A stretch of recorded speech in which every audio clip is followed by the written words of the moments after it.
La métamorphose, Franz Kafka. 1. En se réveillant un matin, après des rêves agités, Grégor Samsa se retrouva dans son lit, métamorphosé en un monstrueux insecte. Il était sur le dos, un dos aussi dur qu'une carapace, et en relevant un peu la tête, il vit bombé, brun, cloisonné par des arceaux plus rigides, son abdomen, sur le haut duquel la couverture, prête à glisser tout à fait, ne tenait plus qu'à peine. Ses nombreuses pattes, lamentablement grêles par comparaison avec la corpulence qu'il avait par ailleurs, grouillaient désespérément sous ses yeux. « Qu'est-ce qui m'est arrivé ?» pensa-t-il. Ce n'était pas un rêve. Sa chambre, une vraie chambre humaine, juste un peu trop petite, était là, tranquille, entre les quatre murs qu'il connaissait bien. Au-dessus de la table où était déballée une collection d'échantillons de tissus, Samsa était représentant de commerce. On voyait accrochée l'image qu'il avait récemment découpée dans un magazine et mise dans un joli cadre doré. Elle représentait une dame munie d'une toque et d'un boa, tous les deux en fourrure, et qui, assise bien droite, tendait vers le spectateur un lourd manchon de fourrure, où tout son avant-bras avait disparu. Le regard de Grégor se tourna ensuite vers la fenêtre, et le temps maussade, on entendait les gouttes de pluie frapper le rebord en zinc, le rendit tout mélancolique. « Et si je redormais un peu et oubliais toutes ces sottises ?» se dit-il. Mais c'était absolument irréalisable, car il avait l'habitude de dormir sur le côté droit, et dans l'état où il était à présent, il était incapable de se mettre dans cette position. Quelque énergie qu'il mit à se jeter sur le côté droit, il tanguait et retombait à chaque fois sur le dos. Il dut bien essayer 100 fois, fermant les yeux pour ne pas s'imposer le spectacle de ses pattes en train de gigoter. Et il ne renonça que lorsqu'il commença à sentir sur le flanc une petite douleur sourde qu'il n'avait jamais éprouvée. « Ah, mon Dieu !» songea-t-il. « Quel métier fatigant j'ai choisi, jour après jour en tournée. Les affaires vous énervent bien plus qu'au siège même de la firme, et par-dessus le marché, je dois subir le tracas des déplacements, le souci des correspondances ferroviaires, les repas irréguliers et mauvais, et des contacts humains qui changent sans cesse, ne durent jamais, ne deviennent jamais cordiaux. Que le diable emporte tout cela. » Il sentit une légère démangeaison au sommet de son abdomen, se traîna lentement sur le dos en se rapprochant du montant du lit afin de pouvoir mieux redresser la tête. Trouva l'endroit qui le démangeait et qui était tout couvert de petits points blancs dont il ne sut que penser. Et il voulut palper l'endroit avec une patte, mais il la retira aussitôt, car à ce contact il fut tout parcouru de frissons glacés. Il glissa et reprit sa position antérieure. À force de se lever tôt, pensa-t-il, on devient complètement stupide. L'être humain a besoin de son sommeil. D'autres représentants vivent comme des femmes de harem. Quand, par exemple, moi, je rentre à l'hôtel dans le courant de la matinée pour transcrire les commandes que j'ai obtenues, ces messieurs n'en sont encore qu'à prendre leur petit déjeuner. Je devrais essayer ça avec mon patron. Je serais viré immédiatement. Qui sait du reste si ce ne serait pas une très bonne chose pour moi? Si je ne me retenais pas à cause de mes parents, il y a longtemps que j'aurais donné ma démission. Je me serais présentée devant le patron et je lui aurais dit ma façon de penser du fond du cœur. De quoi le faire tomber de son comptoir. Il faut dire que ce ne sont pas des manières de s'asseoir sur le comptoir et de parler de là-haut à l'employé qui de plus est obligé d'approcher tout près parce que le patron est sourd.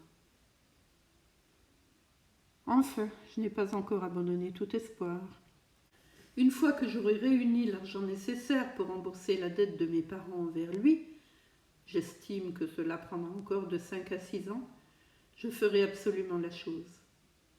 Alors je trancherai dans le vif. Mais enfin, pour le moment, il faut que je me lève, car mon train part à 5 heures. Et il regarda vers la pendule réveil dont on entendait le tic-tac sur la commode. Dieu du ciel, pensa-t-il. Il était 6h30 et les aiguilles avançaient tranquillement. Il était même la demi passée.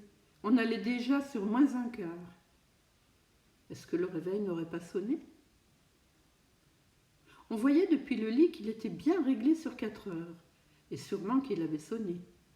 Oui, mais était-ce possible de ne pas entendre cette sonnerie à faire trembler les meubles et de continuer tranquillement à dormir?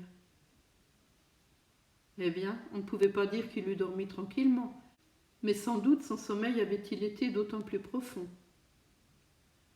Seulement, à présent, que fallait-il faire? Le train suivant était à 7 heures. Pour l'attraper, il aurait fallu se presser de façon insensée, et la collection n'était pas remballée, et lui-même était loin de se sentir particulièrement frais et dispos. Et même s'il attrapait le train, cela ne lui éviterait pas de se faire passer un savon par le patron, car le commis l'aurait attendu au départ du train de 5 heures et aurait depuis longtemps prévenu de son absence. C'était une créature du patron, sans aucune dignité ni intelligence. Et s'il se faisait porter malade? Mais ce serait extrêmement gênant et suspect, car depuis 5 ans qu'il était dans cette place, pas une fois Grégor n'avait été malade. Sûrement que le patron viendrait accompagné du médecin de la caisse maladie, qu'il ferait des reproches à ses parents à cause de leur paresseux de fils, et qu'il couperait court à toute objection en se référant au médecin de la caisse, pour qui, par principe, il existe uniquement des gens en fort bonne santé, mais fainéants. Et du reste, en l'occurrence, aurait-il entièrement tort? Effectivement, à part cette somnolence vraiment superflue, chez quelqu'un qui avait dormi longtemps, Grégor se sentait fort bien et avait même particulièrement faim.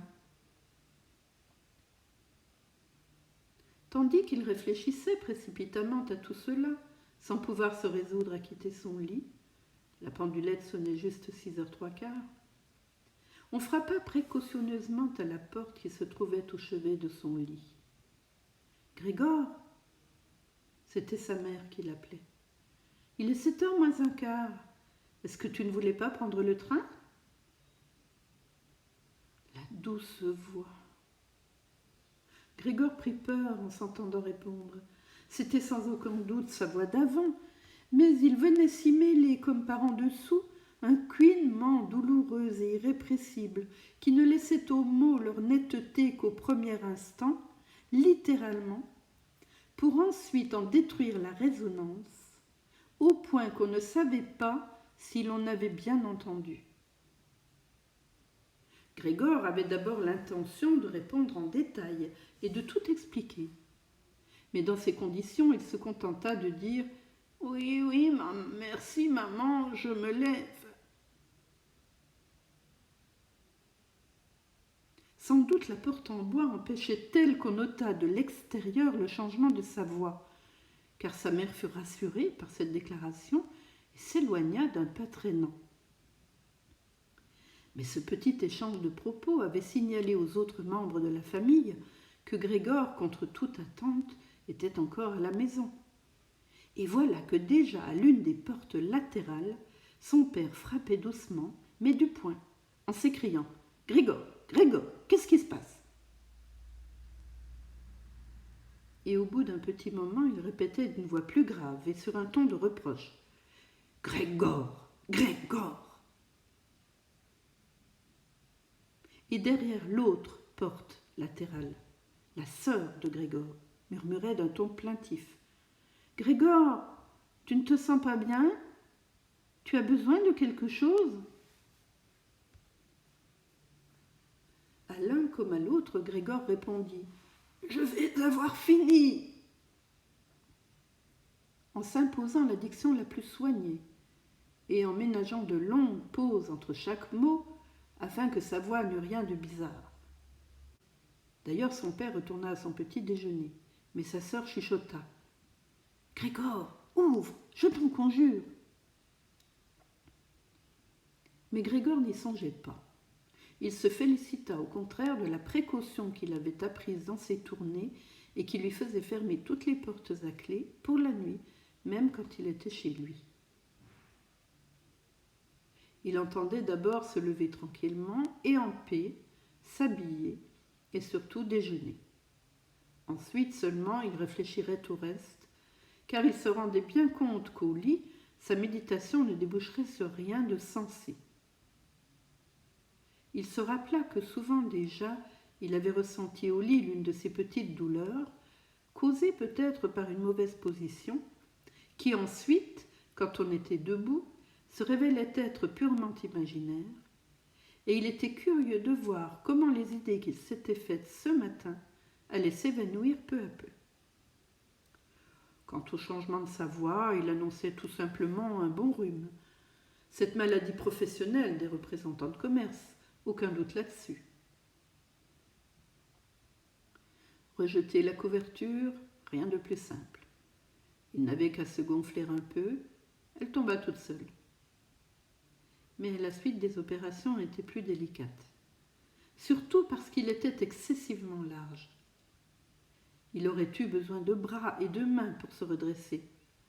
Or, au lieu de cela, il n'avait que ses nombreuses petites pattes sans cesse animées des mouvements les plus divers et de surcroît impossibles à maîtriser.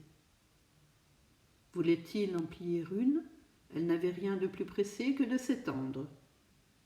Et s'il parvenait enfin à exécuter avec cette patte ce qu'il voulait, les autres, pendant ce temps, avaient quartier libre et travaillaient toutes dans une extrême et douloureuse excitation. Surtout ne pas rester inutilement au lit, se dit Grégor. Il voulut d'abord sortir du lit en commençant par le bas de son corps. Mais ce bas que du reste il n'avait pas encore vu et dont il ne pouvait guère se faire non plus d'idées précises, se révéla trop lourd à remuer. Cela allait trop lentement. Et quand, pour finir, prenant le mors aux dents, il poussa de toutes ses forces et sans précaution aucune, voilà qu'il avait mal visé. Il heurta violemment le montant inférieur du lit, et la douleur cuisante qu'il éprouva lui apprit à ses dépens que, pour l'instant, le bas de son corps en était peut-être précisément la partie la plus sensible. Il essaya donc de commencer par extraire du lit le haut de son corps, et il tourna prudemment la tête vers le bord. Cela marcha d'ailleurs sans difficulté, et finalement la masse de son corps, en dépit de sa largeur et de son poids, suivit lentement la rotation de la tête. Mais lorsqu'enfin Grégor tint la tête hors du lit, en l'air, il eut peur de poursuivre de la sorte sa progression, car si pour finir il se laissait tomber ainsi, il faudrait un vrai miracle pour ne pas se blesser à la tête. Et c'était le moment ou jamais de garder à tout prix la tête claire. Il aimait mieux rester au lit. Mais lorsqu'au prix de la même somme d'efforts, il se retrouva, avec un gémissement de soulagement dans sa position première, et qu'il vit à nouveau ses petites pattes se battre entre elles, peut-être encore plus âprement, et qu'il ne trouva aucun moyen pour amener l'ordre et le calme dans cette anarchie, il se dit inversement qu'il ne pouvait pour rien au monde rester au lit, et que le plus raisonnable était de consentir à tous les sacrifices, s'il existait le moindre espoir d'échapper ainsi à ce lit. Mais dans le même temps, il n'omettait pas de se rappeler qu'une réflexion mûre et posée vaut toutes les décisions désespérées. À de tels instants, il fixait les yeux aussi précisément que possible sur la fenêtre, mais hélas, la vue de la brume matinale, qui cachait même l'autre côté de l'étroite rue, n'était guère faite pour inspirer l'allégresse et la confiance en soi. Déjà 7 heures, se dit-il, en entendant sonner de nouveau la pendulette. Déjà 7 heures, et toujours un tel brouillard.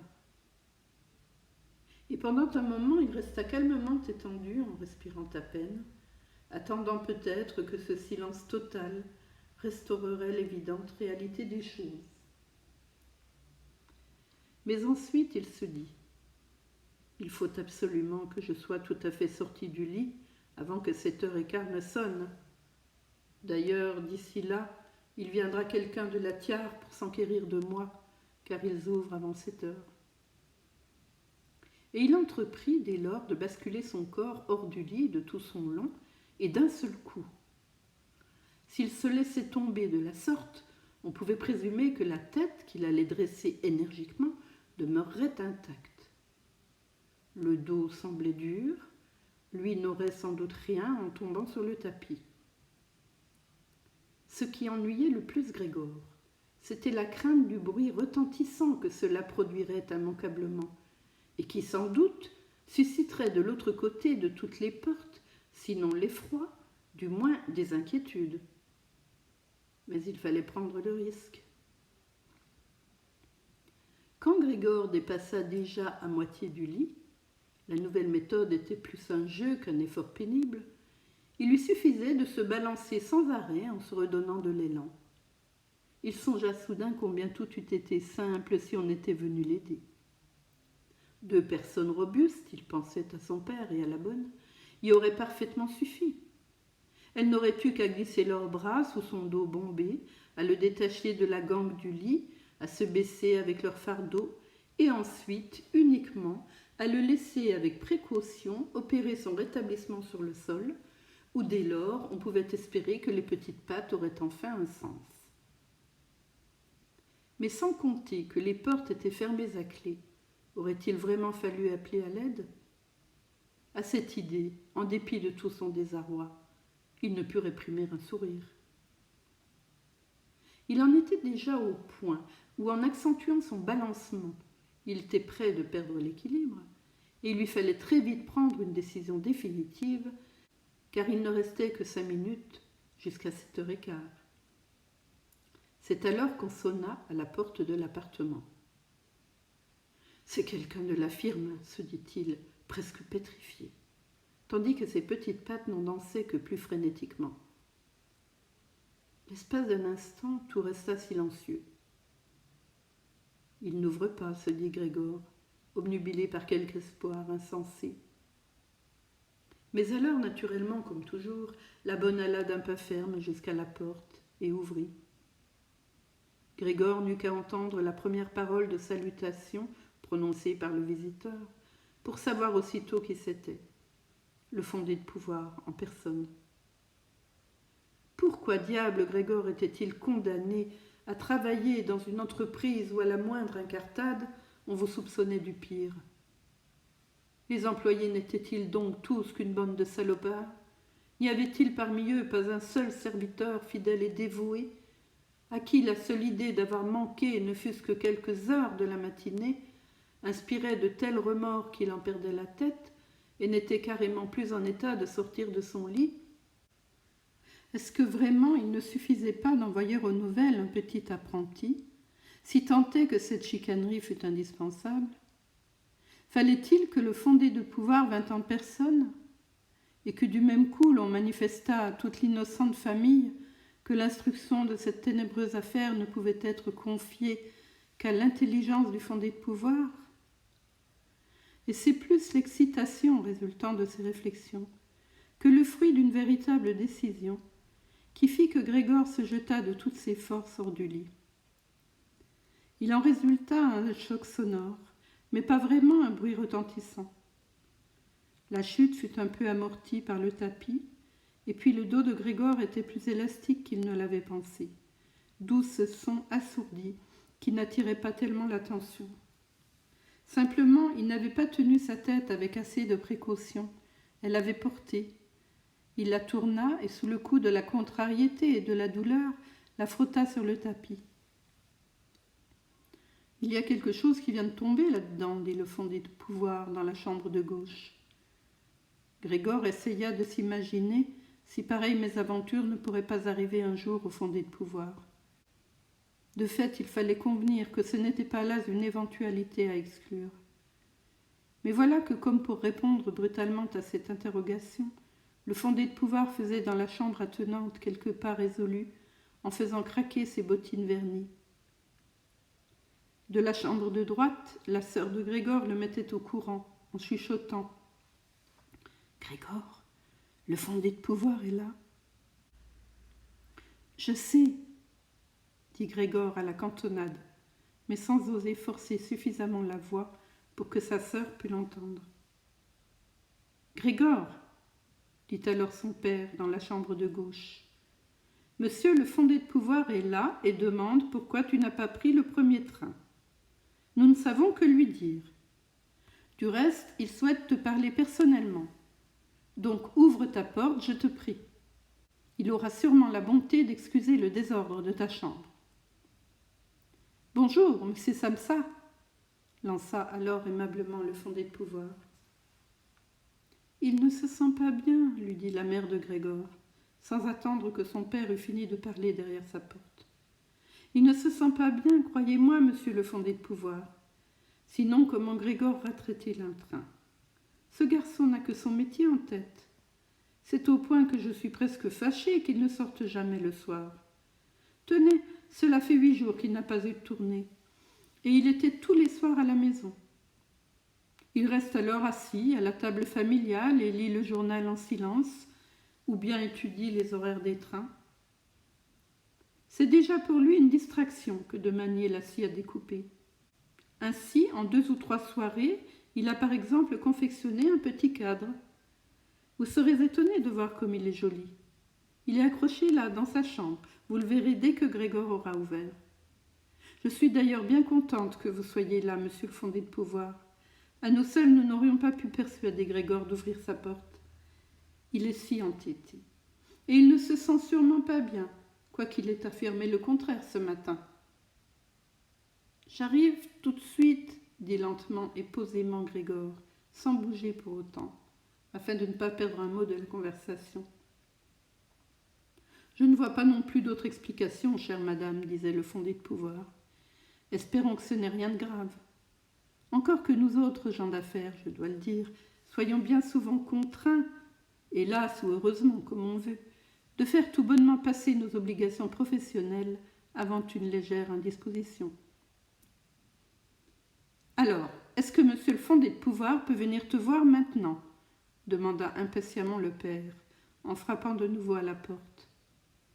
Non, dit Grégor. Il s'ensuivit un silence embarrassé dans la chambre de gauche, et dans la chambre de droite, la sœur se mit à sangloter.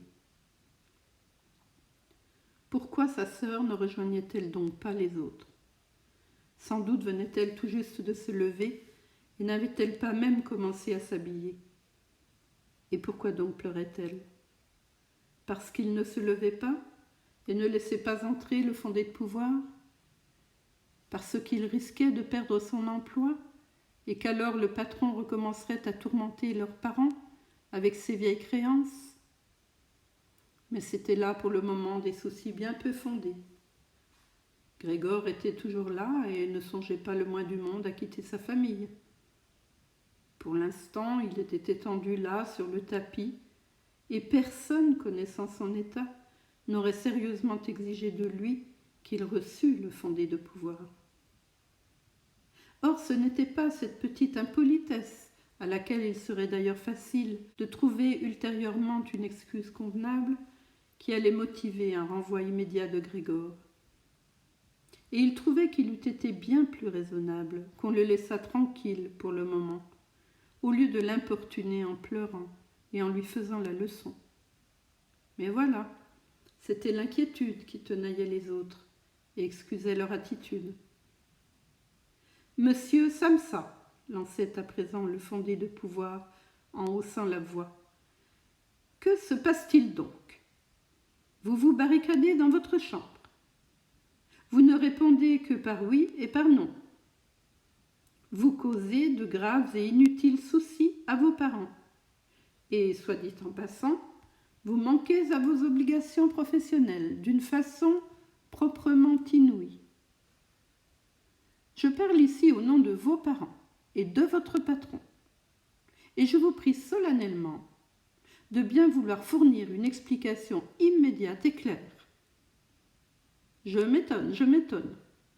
Je vous voyais comme quelqu'un de posé, de sensé, et il semble soudain que vous vouliez vous mettre à faire étalage de surprenants caprices. Le patron, ce matin, me suggérait bien une possible explication de vos négligences. Elle touchait les encaissements qui vous ont été récemment confiés. Mais en vérité, je lui ai presque donné ma parole que cette explication ne pouvait être la bonne.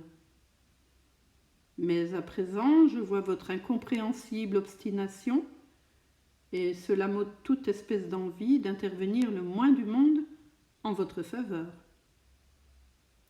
Et votre situation n'est pas des plus assurées, loin de là. Au départ, j'avais l'intention de vous dire cela de vous à moi. Mais puisque vous me faites perdre mon temps pour rien, je ne vois pas pourquoi vos parents ne devraient pas être mis au courant aussi. Eh bien, vos résultats ces temps derniers ont été fort peu satisfaisants. Ce n'est certes pas la saison pour faire des affaires extraordinaires, et nous en convenons. Mais une saison pour ne pas faire d'affaires du tout, cela n'existe pas, monsieur Samsa. Cela ne doit pas exister. Mais monsieur le fondé de pouvoir, s'écria Grégor, outré, au point d'oublier toute autre considération. J'ouvre tout de suite, à l'instant même. C'est un léger malaise, un vertige qui m'a empêché de me lever. Je suis encore couché. Mais à présent, je me sens de nouveau tout à fait dispos. Je suis en train de sortir de mon lit. Juste un petit instant de patience.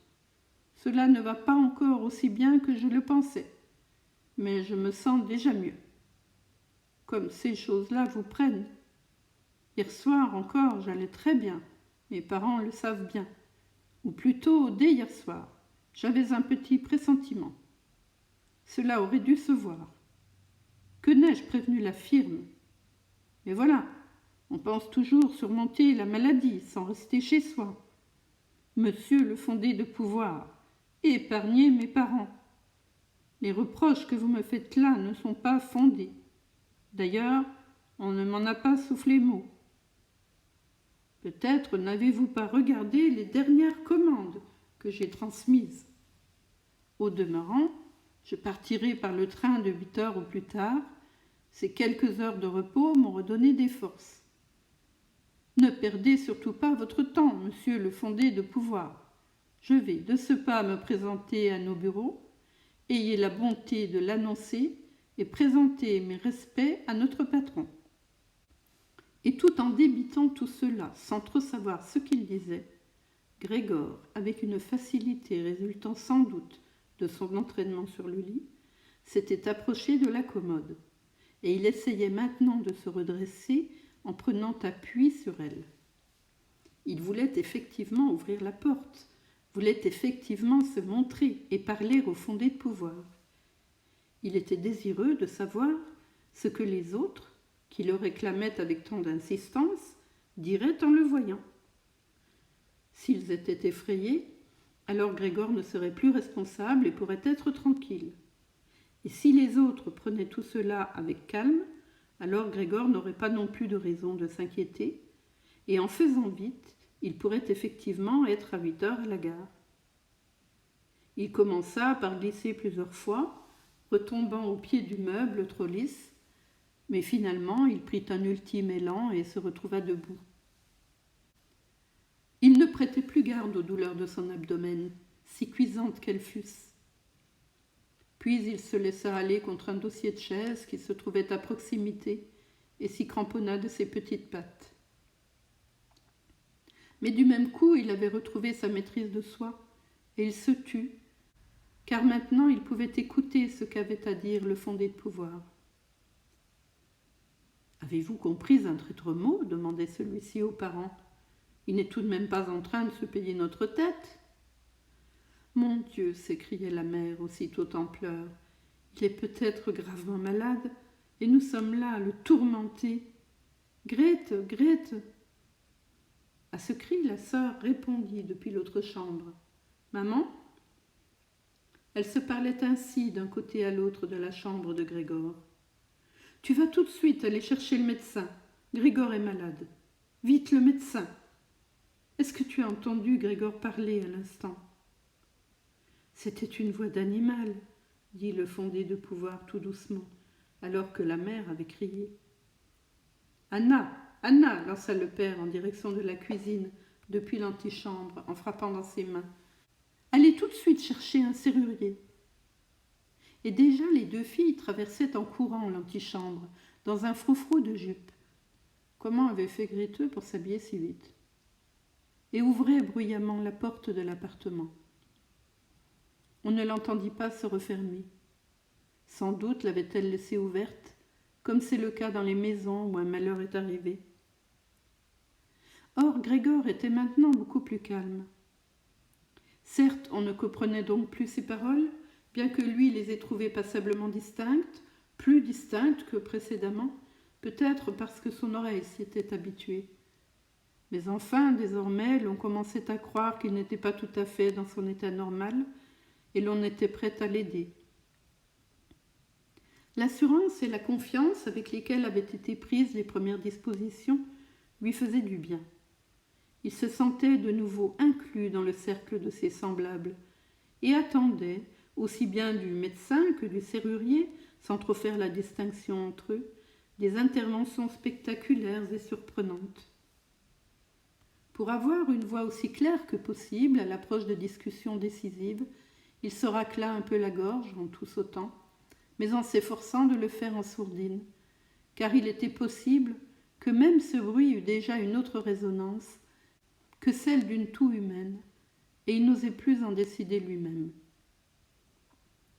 À côté, entre-temps, c'était le silence complet. Peut-être que ses parents étaient assis à la table avec le fondé de pouvoir et chuchotaient. Peut-être qu'ils avaient tous l'oreille collée à la porte pour écouter. Grégor se propulsa lentement vers la porte avec la chaise, puis lâcha celle-ci, se jeta contre la porte et se tint debout en s'accrochant à elle. Les coussinets de ses petites pattes avaient un peu de colle, puis se reposa un instant de son effort. Mais ensuite, il entreprit de tourner la clé dans la serrure avec sa bouche. Il apparut, hélas, qu'il n'avait pas vraiment de dents, et avec quoi saisir la clé. En revanche, les mâchoires étaient fort robustes.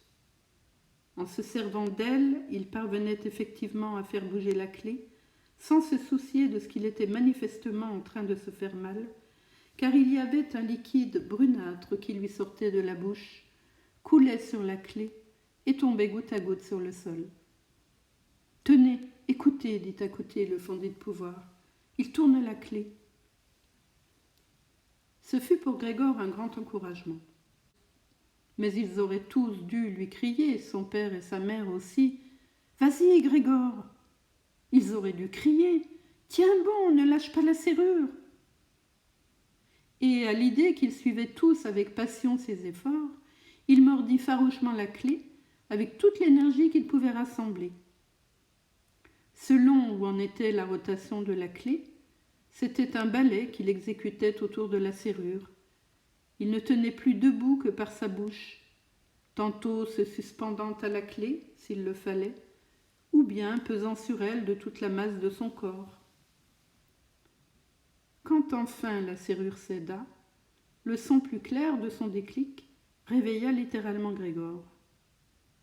Avec un soupir de soulagement, il se dit « Je n'ai donc pas eu besoin du serrurier. » et il appuya la tête sur le bec de canne pour finir d'ouvrir la porte. Comme il était obligé d'ouvrir la porte de cette façon, en fait, elle fut déjà assez largement ouverte avant que lui-même fût visible. Il lui fallut d'abord contourner lentement le panneau, et très prudemment, s'il ne voulait pas tomber maladroitement sur le dos, juste au moment de faire son entrée. Il était encore occupé à exécuter ce mouvement délicat, et n'avait pas le temps de se soucier d'autre chose, quand il entendit le fondé de pouvoir pousser un grand « Oh !» On aurait dit le bruit du vent dans les arbres. Et Grégor le vit à son tour plus près de la porte que les autres, porter la main à sa bouche ouverte et reculer lentement, comme repoussé par une force invisible qui aurait agi continuellement.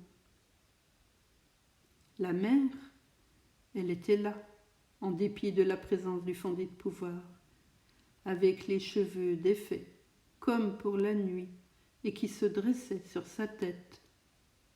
Commença par regarder le père en joignant les mains, puis fit 2 pas en direction de Grégor et s'effondra au milieu de ses jupes étalées autour d'elle, la face tournée vers sa poitrine et impossible à discerner.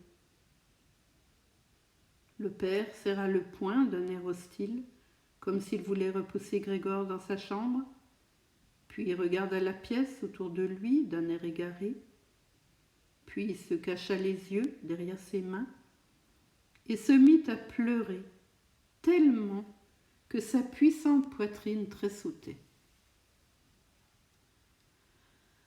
Or Grégor n'entra pas dans la pièce. Il s'appuya au battant fixe de la porte, de telle sorte que son corps n'était visible qu'à moitié, couronné de sa tête inclinée de côté pour observer les autres. Il faisait à présent bien plus clair. On voyait nettement de l'autre côté de la rue une portion de l'immeuble d'en face, immense et gris-noir, c'était un hôpital, avec ses fenêtres régulières qui perçaient brutalement sa façade. La pluie tombait encore, mais seulement à grosses gouttes visibles une à une, et littéralement jetées aussi une à une sur le sol. Le couvert du petit déjeuner occupait abondamment la table, car pour le père de Grégor, le plus important repas de la journée était le petit déjeuner, qu'il prolongeait des heures durant, en lisant divers journaux.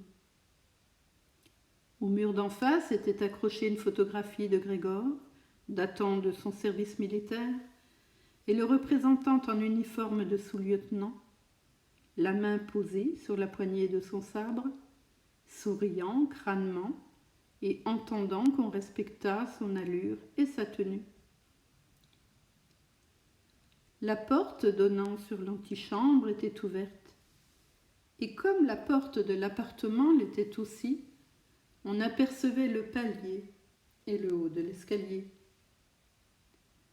« Eh bien, dit Grégor, bien conscient d'être le seul à avoir gardé son calme, je vais tout de suite m'habiller, remballer ma collection et partir. Est-ce que vous voulez bien me laisser partir ? Eh bien, vous voyez, monsieur le fondé de pouvoir, je ne suis pas buté. Je ne demande qu'à travailler. Ces tournées sont fatigantes, mais je ne saurais vivre sans. Où donc allez-vous, monsieur le fondé de pouvoir ? Au bureau ? Oui ? Ferez-vous un rapport en tout point conforme à la vérité ? On peut n'être pas en état de travailler momentanément, mais c'est le moment ou jamais de se rappeler ce qui a été accompli naguère et de considérer qu'une fois l'obstacle écarté, l'on en travaillera ensuite avec d'autant plus de zèle et de concentration. Tant de choses me lient à notre patron, vous le savez fort bien. D'autre part, j'ai le souci de mes parents et de ma sœur. Je me trouve coincé, mais je m'en tirerai. Seulement ne me rendez pas les choses plus difficiles qu'elles ne sont. Prenez mon parti au bureau. Le représentant n'est pas aimé, je sais. On s'imagine qu'il gagne une fortune et qu'il a la belle vie. C'est qu'on n'a pas de raison particulière de réviser ce préjugé. Mais vous, monsieur le fondé de pouvoir, vous avez de la situation une meilleure vue d'ensemble que le reste du personnel, et même, soit dit entre nous, que le patron lui-même, qui, en sa qualité de chef d'entreprise, laisse aisément infléchir son jugement au détriment de l'employé.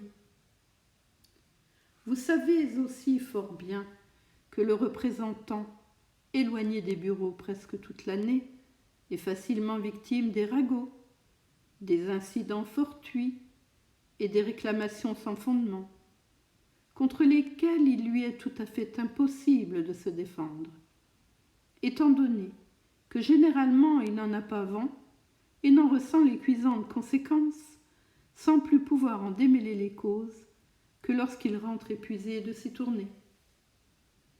Monsieur le fondé de pouvoir, ne partez pas sans m'avoir dit un mot qui me montre qu'au moins pour une petite part, vous me donnez raison. Mais dès les premiers mots de Grégor, le fondé de pouvoir s'était détourné et ne l'avait plus regardé, avec une moue de dégoût que par-dessus son épaule, convulsivement crispée. Et tout le temps que Grégor parla, il ne se tint pas un instant immobile, mais sans quitter Grégor des yeux, battit en retraite vers la porte, et ce très progressivement, comme si quelque loi secrète interdisait de quitter la pièce. Il était déjà dans l'antichambre, et au mouvement brusque qu'il eut pour faire son dernier pas hors de la pièce, on aurait pu croire qu'il venait de se brûler la plante du pied. Et dans l'antichambre, il tendit la main droite aussi loin que possible, en direction de l'escalier, comme s'il attendait là-bas une délivrance proprement surnaturelle. Grégor se rendit compte qu'il ne fallait à aucun prix laisser partir le fondé de pouvoir dans de telles dispositions, s'il ne voulait pas que sa position dans la firme fût extrêmement compromise.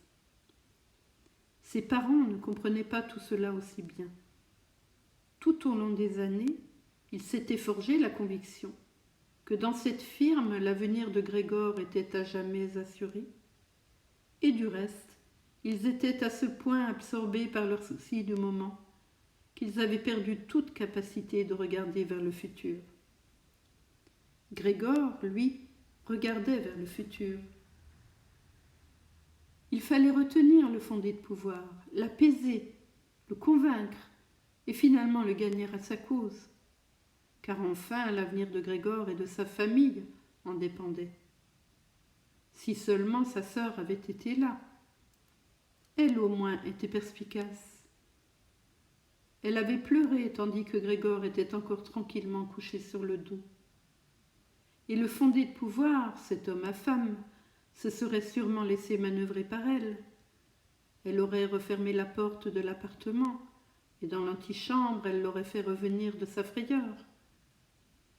Mais sa sœur n'était justement pas là. Il fallait que Grégor agisse lui-même. Et sans songer qu'il ignorait tout de ses actuelles capacités de déplacement, sans songer non plus qu'éventuellement, et même probablement, son discours, une fois de plus, n'avait pas été compris, il s'écarta du battant de la porte, se propulsa par l'ouverture, voulut s'avancer vers le fondé de pouvoir, qui déjà sur le palier se cramponnait ridiculement des deux mains à la rampe. Mais aussitôt, cherchant à quoi se tenir, il retomba avec un petit cri sur toutes ses petites pattes. Dès que ce fut fait, il ressentit pour la première fois de la matinée une sensation de bien-être.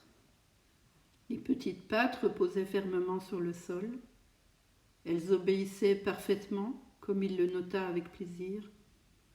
Elles ne demandaient même qu'à le porter où il voudrait. Et il avait déjà l'impression que la guérison définitive de ses maux était imminente. Mais à l'instant même où, réprimant en oscillant son envie de se déplacer, il se trouvait ainsi étendu sur le sol, non loin de sa mère, et face à elle, voici que tout d'un coup, alors qu'elle paraissait complètement prostrée, elle bondit sur ses pieds, bras tendus et doigts écartés, criant au secours, au nom du ciel, au secours, penchant la tête comme pour mieux voir Grégor, mais en même temps, au contraire, reculant absurdement à toute allure, oubliant qu'elle avait derrière elle la table dressée, et une fois contre elle, s'y asseyant à la hâte, comme par distraction, et ne semblant pas remarquer qu'à côté d'elle, la grande cafetière renversée inondait le tapis d'un flot de café. « Maman, maman !» dit doucement Grégor en la regardant d'en bas. Le fondé de pouvoir lui était sorti de l'esprit pour un instant. En revanche, à la vue du café qui coulait, il ne put empêcher ses mâchoires de happer dans le vide à plusieurs reprises. Ce qui, de rechef, fit pousser les hauts cris à sa mère, qui s'enfuit de la table et alla tomber dans les bras du père, qui se précipitait vers elle. Mais Grégor n'avait plus le temps de s'occuper de ses parents. Le fondé de pouvoir était déjà dans l'escalier. Le menton sur la rampe, il jetait un dernier regard derrière lui. Grégor prit son élan pour être bien sûr de le rattraper. Le fondé de pouvoir dut se douter de quelque chose, car d'un bond il descendit plusieurs marches et disparut. Mais on l'entendit encore pousser un « ouh » qui retentit dans toute la cage d'escalier. Malheureusement, cette fuite du fondé de pouvoir parut mettre le père, resté jusque-là relativement maître de lui, dans un état de totale confusion, car au lieu de courir lui-même derrière le fondé de pouvoir, ou du moins de ne pas empêcher Grégor de le faire, il empoigna de la main droite la canne que le fuyard avait abandonnée sur une chaise, avec son chapeau et son pardessus, attrapa de la main gauche un grand journal qui était posé sur la table, et entreprit, en tapant des pieds et en brandissant canne et journal, de chasser Grégor et de le faire rentrer dans sa chambre. Les prières de Grégor n'y changèrent rien. Ses prières restèrent d'ailleurs incomprises. Si humblement qu'il inclina la tête, son père n'en tapait du pied que plus fort. À l'autre bout de la pièce, sa mère avait ouvert toute grande une fenêtre, en dépit du temps froid, et s'y penchait dangereusement, en se cachant le visage dans les mains. Depuis la rue et l'escalier, il se créa un fort courant d'air, les rideaux volèrent, sur la table, les journaux se froissèrent et s'effeuillèrent sur le sol. Son père repoussait Grégor implacablement, en émettant des sifflements de sauvage. Seulement, Grégor n'avait encore aucun entraînement pour marcher à reculons. Cela allait vraiment très lentement. Si seulement il avait eu la permission de se retourner, il aurait tout de suite été dans sa chambre, mais il craignait d'impatienter son père en perdant du temps à se retourner. Et d'un instant à l'autre, la canne, dans la main paternelle, le menaçait d'un coup meurtrier sur le dos ou sur la tête. Mais finalement, Grégor n'eut tout de même pas le choix, car il s'aperçut avec effroi qu'en marche arrière, il ne savait même pas garder sa direction. Il se mit donc, sans cesser de jeter par côté à son père des regards angoissés, à se retourner aussi promptement que possible, mais en réalité, fort lentement. Peut-être son père remarqua-t-il sa bonne volonté, car il s'abstint de le déranger dans sa rotation, qu'il guida au contraire de temps à autre de loin avec le bout de sa canne.